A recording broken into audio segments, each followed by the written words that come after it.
Hello everyone, welcome to teach venture. SSC 2026 সালের শিক্ষার্থীদের জন্য গুরুত্বপূর্ণ একটা বহু নির্বাচনী সমাধান নিয়ে এসেছি, যেটা প্রতি বছর কোনো না কোনো বোর্ড পরীক্ষায় থেকে থাকে। সো এটা একটু কেয়ারফুলি করে যাবা।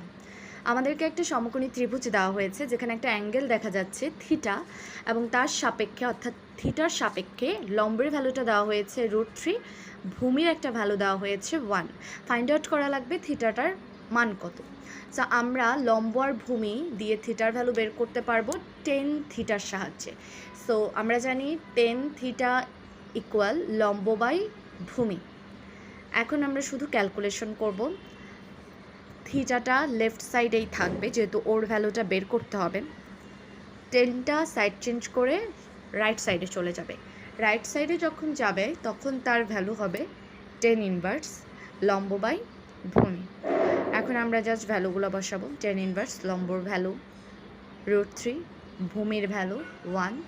10 ইনভার্স √3/1 ইজ ইকুয়াল 10 ইনভার্স √3, যার ভ্যালু ক্যালকুলেট করলে পাবা 60 ডিগ্রি। এই ছিল আজকের পুরো ভিডিও। গত ভিডিওটাতেও আমি এরকম একটা ত্রিকোণমিতির অঙ্কের সমাধান দিয়েছি। ভালো লাগলে চ্যানেলটিকে সাবস্ক্রাইব করবা।